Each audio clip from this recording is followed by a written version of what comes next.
Alpha Protocol is an action role-playing stealth video game developed by Obsidian Entertainment, their first title for an original intellectual property, and published by Sega. The game revolves around the adventures of field agent Michael Thornton. The game was originally set to be released on October 27, 2009, but the release was pushed back to May 27 in Australia, May 28 in Europe and June 1, 2010 in North America. Upon release, it was met with mixed to positive reception. Praise was given to its narrative and conversation elements, while criticism was directed towards buggy launch and poor combat mechanics. Gameplay combat Alpha Protocol is played from a third-person perspective, allowing the player to see Thornton and his surroundings at all times. As Thornton is a trained CIA operative, the tools at the player's disposal include numerous firearms, hand-to-hand combat using Kenpo, and spy gadgets.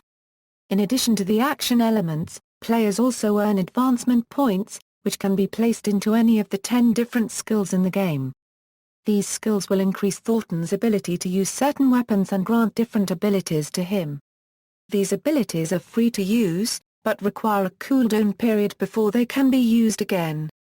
One ability, called Chain Shot, has been mentioned in previews and allows Thornton to scan a group of enemies in slow motion before popping out of cover and shooting each of them more rapidly than he would be capable of normally. Somewhat unique for a realistic shooter game, the game uses a system of boss fights. The bosses in the game are humans themselves. The bosses, who are denoted as such via a large health bar in the upper central corner of the screen, have a much larger damage resistance than the standard enemies and cannot be defeated with just a few headshots. Some mini-bosses can be stealth killed, though the main bosses themselves cannot be and must be defeated by a combination of strong offense and good defense. Most bosses will also summon henchmen to further challenge the player. Each city culminates with at least one boss fight, and the final bosses of the cities are usually the hardest bosses of the game. Dialogue system Alpha Protocol features numerous characters with whom to interact. Conversations occur in real time, giving the player a limited amount of time to respond at key decision points during dialogue. The dialogue system in the game, known as the DSS, or Dialogue Stance System, allows the player to choose from 3 different attitudes, or stances, when speaking to an NPC. Obsidian has said that these options are based on the personalities of the 3 JBs: Jason Bourne of the Bourne Identity novels and films, James Bond of the eponymous film and book series, and Jack Bauer of the television series 24, although the game itself does not use these names. During dialogue sequences, the player will be able to choose from options like professional, suave, and aggressive, sometimes with a brief description of the dialogue choice taking the place of the general stance. A 4th, special dialogue choice is also sometimes available. Each NPC will react to these choices in different ways. One character might be intimidated by an aggressive stance, but another character may find an aggressive stance to be insulting or childish. While dialogue choices will have some immediately noticeable consequences, many may not be seen until much later in-game. As each conversation is experienced once per playthrough, multiple playthroughs will be required in order to experience all of the game's content. While the game contains a total of approximately 12 hours of cinematic sequences, a player will only experience around 4 hours during any given playthrough. Structure Alpha Protocol is based on operations which compose of missions. For each operation, Michael Thornton will have his own safe house in each city in order to lay low between and prepare for missions. From a safe house, which act as hubs for the game, Thornton can change clothing, access a weapons locker to customize his weaponry equipment, access a black market online encrypted site to purchase weaponry intel, use an encrypted email account to exchange messages with contacts, and attempt missions. Some missions are critical to the progression of the story, though there are some missions in an operation where the player need only complete a select amount of them to proceed. Cities include Rome, Moscow, Taipei and a city in Saudi Arabia. Character romance Thornton can optionally romance several of the female non-player characters. This is accomplished primarily by choosing the appropriate dialogue responses and gaining reputation, and also in completing missions in such a way that the NPC in question is not killed first. Customization the player can only carry 2 weapons at once. Pistols are weaker and shorter ranged, but they and assault rifles are the only 2 classes capable of precision shots, and only pistols can be suppressed for stealth or use tranquilizer rounds to avoid fatalities. Assault rifles do more damage and have longer range, and can be used quietly by using expensive and rare subsonic ammunition. Shotguns and submachine guns are good at short range. While the shotgun user can charge up for a critical hit to knock an enemy down, the SMG user gains a damage increase as more of his shots hit targets in a short time. Weapons can be customized by placing modifications in one of 4 slots: the barrel, the scope, the magazine, and the accessory slot. These modifications can have both positive and negative effects on the weapon's attributes: damage, accuracy, recoil control, stability, and magazine size. Characters can also choose and customize their armor. The main function of armor is to provide endurance a pool of regenerating hit points to Thorton, but different suits can specialize in stealth or increasing the amount of gadgets Thorton can carry in his inventory. The player can choose also which skills to advance, allowing them to change their play style. The character can advance skills which make him kill his enemies more efficiently, make him better with gadgets, harder to kill or spot, or provide miscellaneous benefits. Plot: Agent Michael Thorton is the newest member of Alpha Protocol, a clandestine service established to perform covert operations that cannot be traced back to the U.S. government. His initial mission is to go to Saudi Arabia to assassinate the leader of the Al-Samad terrorist group Shahid, after an attack on a passenger aircraft in the Middle East. Upon confronting Shahid, the terrorist leader claims that Halbich, a defense contractor, sold him the missiles and gave him all of the necessary information to carry out the attack.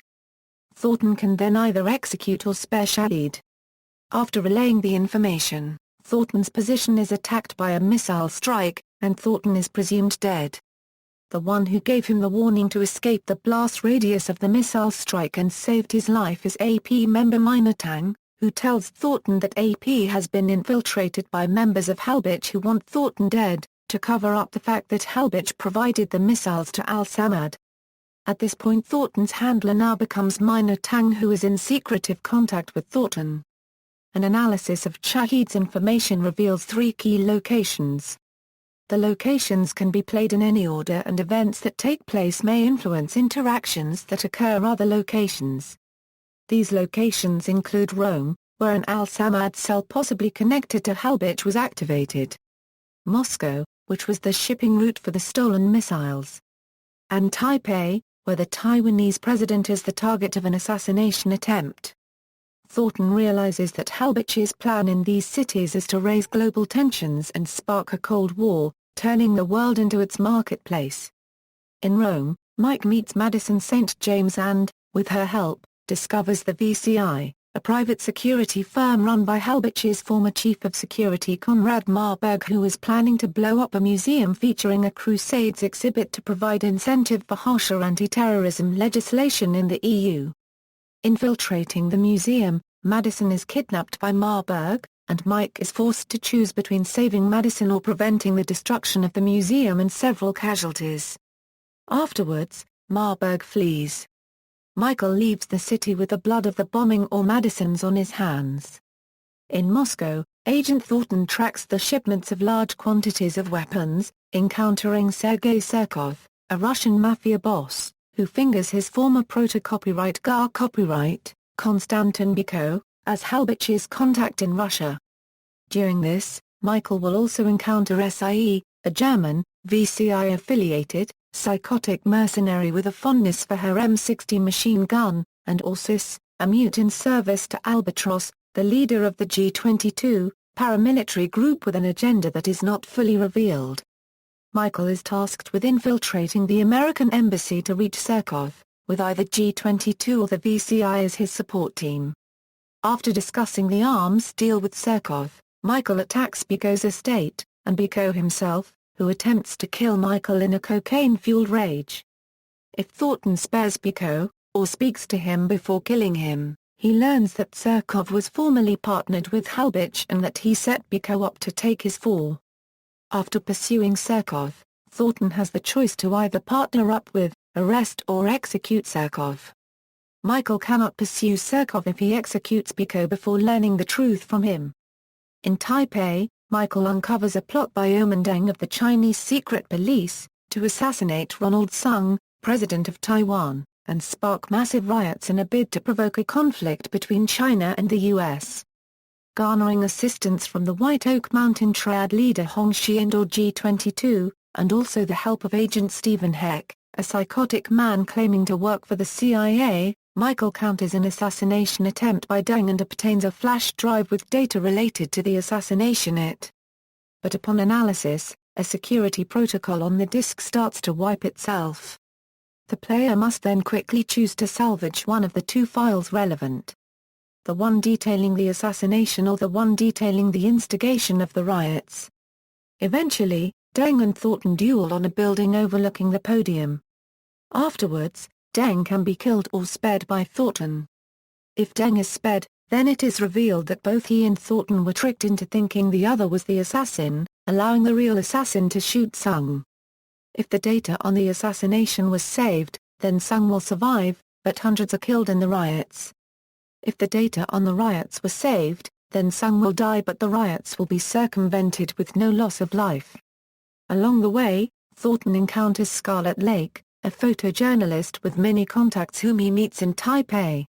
After completing the 3 operations and contacting some affiliates, Michael, needing to expose AP and Halbich's activities before WW3 starts, surrenders to Alpha Protocol and is brought to Henry Leland, president of Halbich and temporary commander of AP. Leland and Michael discuss his activities, and Leland attempts to recruit Thornton. If Thornton refuses, Thornton escapes the AP facility, and with the aid of his prior contacts, if any, fights or sneaks through the AP facility. After confronting Leland himself, Michael may opt to execute or capture him, but Leland is killed if caught. If Thornton agrees to work with Leland, or if he spared Shahid and obtained the information against Alpha Protocol from him in the endgame, he also escapes the AP facility, eventually confronting his former superior Yancey Westridge. Shortly after executing or sparing Yancey Westridge, Thornton has the option to partner with Leland or betray him. Additionally, if the player spares Omendeng in Taipei and chooses to download the PDA files in the final mission, he will learn that the real assassin was Scarlet Lake, and he will have the option of either teaming up with her or executing her for justice. Escaping into a bay on a boat marked with an Omega symbol, Thornton thinks on his next move, and whether or not life will continue to be this exciting. Development: the game was developed with Unreal Engine 3, which was suited to cross-platform design. Gary Steinman writes, "Minor might seem normal enough, but Alpha Protocol has its share of quirky characters. We used a Kill Bill test." Chris Parker explains, "If a character fits in Kill Bill, that's probably too over the top. But we don't want them to be just normal suits. That'd be really boring. I don't know how many M60-wielding psychopath blonde girls there are, but there's one in our game." Music.